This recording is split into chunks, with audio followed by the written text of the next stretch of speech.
অনেকে তো অনেক রকমভাবেই মিষ্টি বানিয়ে থাকেন। আজকে আমি আলু দিয়ে মিষ্টি বানিয়ে দেখাবো। প্রথমবার এই মিষ্টিটা বানিয়েছি, তো মিষ্টিটা খাওয়ার পর এতটা মজা হয়েছিল যে খেয়ে পুরো ফিদা হয়ে গিয়েছি। তো এখন আপনাদের সাথে শেয়ার করব কিভাবে মিষ্টিটা বানিয়ে নিতে পারবেন। সো হ্যালো এভরিওয়ান, আসসালামু আলাইকুম সবাইকে। তো মিষ্টি বানানোর জন্য প্রথমে আমি এখানে 2টা আলু খুব ভালোভাবে সেদ্ধ করে এভাবে হাত দিয়ে একটু ভেঙে নিচ্ছি। আজকে আমি পুরোটা আলু দিয়ে মিষ্টিটা বানাবো, কোনো ছানা বা দুধের কোনো কিছু এখানে মিক্সড করব না। যেহেতু আলু দিয়ে মিষ্টি বানাবো, এই জন্য আলুটাকে খুব ভালোভাবে ম্যাশ করে নিতে হবে। একটি ম্যাশার দিয়ে আমি এভাবে সুন্দরভাবে আলুটাকে ম্যাশ করে নিচ্ছি। খুব ভালো করে আলুটাকে মিহি করে নিচ্ছি। এবার একটি বাটির মধ্যে পুরোটা আলু নিয়ে নিচ্ছি। তো হাত দিয়ে একটু দেখিয়ে দিলাম আলুটা কতটা মিহি হয়েছে।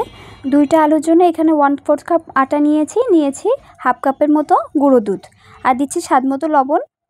আর এখানে বেকিং পাউডার দিয়ে দিচ্ছি 1/2 চা চামচ, দিয়ে দিচ্ছি 2 চা চামচ ঘি।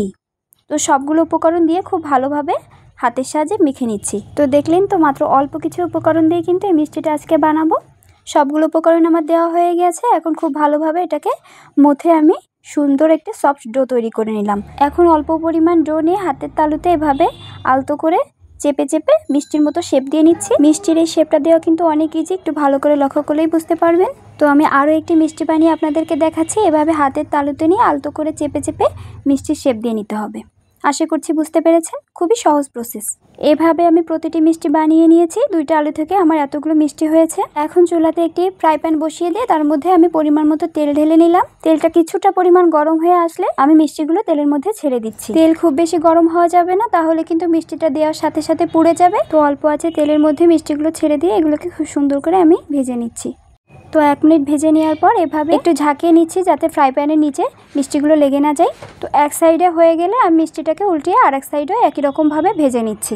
তো মিষ্টিগুলো সব ভাজা হয়ে গেছে। এখন একটি চামচের সাহায্যে এগুলো সব আমি তুলে নিব। আজকে মিষ্টি বানানোর ডোটাও একটু নরম হয়ে গেছে, যার জন্য 2-1টা মিষ্টি একটু ভেঙে গেছে। আপনারা মিষ্টি তৈরির সময় যদি দেখেন ডোটা বেশি সফট হয়ে গেছে, তাহলে আরও একটু আটা বা ময়দা অ্যাড করে দিবেন।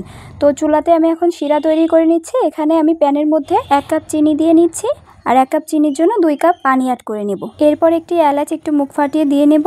এখন খুব ভালোভাবে নাড়ানি দিয়ে এটাকে নেড়েচেড়ে একটি শিরা তৈরি করে নেব। তো কিছুক্ষণ নাড়াচাড়া করার পর যখন চিনিটা পুরোপুরি গলে যাবে, আমার শিরাটা রেডি হয়ে গেছে।